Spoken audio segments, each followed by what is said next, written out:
Hello students, good morning all, and I hope you all are fine at your place. It has been a long gap in our classes, so I thought to continue our topic. So I am posting a video. Whenever you get a time, you can watch it and you can understand the topic.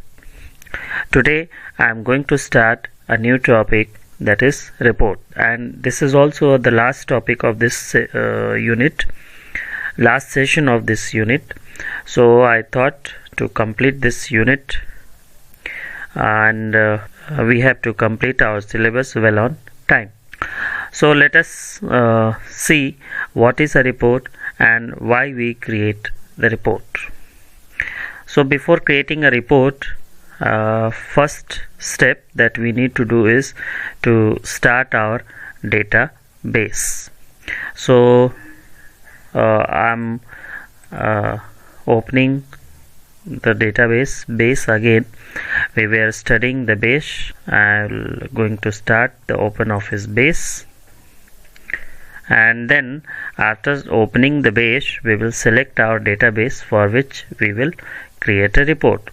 Students, report is one of the component of the database. So I am opening the existing database that I have already created, class 10th, and report is one of the component of the database, or we can say it is an object of the database. Whenever we need to take a printout of our table or a data from the table, then we need to create a report. मतलब कि जब भी हमें अपने data का print out लेने की ज़रूरत पड़ती है तो हम रिपोर्ट बनाते हैं. अब हमें सबसे पहले एक और क्वेश्चन ये आता है कि रिपोर्ट हम किस चीज़ का बनाएंगे. तो रिपोर्ट बनाने के लिए हमें सोर्स की ज़रूरत पड़ती है. तो source can be anything. It can be a table or it can be a query. तो let's see how to create a report. तो यहाँ पे हम चलेंगे रिपोर्ट टैब पे, और यहाँ देखिए ऑप्शन है use wizard to create a report. Click on it. तो जैसे ही हम इसको क्लिक करेंगे a wizard ओपन हो जाएगा, and we know wizard is a step by step guide to do anything. So let's see, this wizard is open in front of us. तो यहाँ पे ये बोल रहा है कि आप रिपोर्ट किस चीज़ का बनाना चाहते हैं, टेबल्स और curies.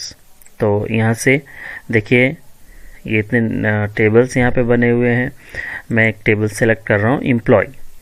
Now it is displaying all the columns of this table. Select all of this. Click on next. अब यहाँ पे ये बोल रहा है कि ये फील्ड है, that means this the name of column, और ये लेबल है. लेबल मीन्स कि उस कॉलम की हेडिंग रिपोर्ट में क्या डिस्प्ले होगी. तो यहाँ पे आप चाहे तो इसको फॉर्मेट कर सकते हैं या आप चाहे तो इसको छोड़ सकते हैं. फॉर्मेट मीन्स आप चाहे तो इसको चेंज कर सकते हैं. तो मैंने इसमें थोड़ा सा स्पेस दे दिया. एम्प्लॉय आईडी इस तरह से डिस्प्ले होगा, फर्स्ट नेम ऐसे डिस्प्ले होगा, उसके बाद सिटी एंड सैलरी होगा. नेक्स्ट करते हैं. Now it is asking for any grouping level. तो ग्रुपिंग लेवल हमें कुछ भी करने की ज़रूरत नहीं है, तो मैं इसको स्किप कर रहा हूँ. करते हैं नेक्स्ट. Sort by. तो सॉर्ट बाय में आप चाहे तो यहाँ से सेलेक्ट कर सकते हैं. मैं इसको सेलेक्ट कर रहा हूँ, एम्प्लॉय आईडी. उसके बाद हम करते हैं नेक्स्ट. ठीक है. अब ये बोल रहा है कि what kind of report that you want to create, static report और डायनेमिक रिपोर्ट. दोनों में एक डिफरेंस ये है कि स्टैटिक रिपोर्ट का मतलब है कि अगर आपके टेबल में कोई भी चेंजेस होता है तो स्टैटिक रिपोर्ट के केस में रिपोर्ट में वो चेंजेस रिफ्लेक्ट नहीं होंगे. लेकिन डायनेमिक रिपोर्ट में क्या होगा कि जैसे ही आपका टेबल मॉडिफाई होता है, चेंज होता है, आपका रिपोर्ट भी मॉडिफाई और चेंज हो जाएगा. उसके बाद करते हैं create report now and finish. तो ये रिपोर्ट हमारा तैयार हो गया, और इस रिपोर्ट का हम चाहे तो अब प्रिंट आउट ले सकते हैं। और ये रेडी है हमारा रिपोर्ट। यहाँ पे देखिए ऑथर जिसने बनाया उसका नाम आ रहा है, और यहाँ देखिए सामने प्रिंट बटन है, इसको प्रिंट कीजिए और प्रिंट आइकन को क्लिक कीजिए और आपका रिपोर्ट जो है, अगर प्रिंटर कनेक्टेड है तो आपका रिपोर्ट प्रिंट हो जाएगा। तो once again that I want to just repeat, the purpose of creating a report is to take print out of our database. That means to prepare our data for a printing purpose is a report. तो report बनाने का हमारा purpose यही है कि अगर हम अपने डेटा का प्रिंट आउट लेना चाहते हैं, प्रिंटेबल फॉर्मेट में चेंज करना चाहते हैं, तो हमें उसका रिपोर्ट बनाना पड़ेगा।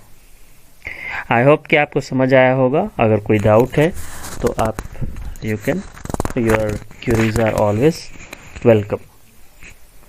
Thank you.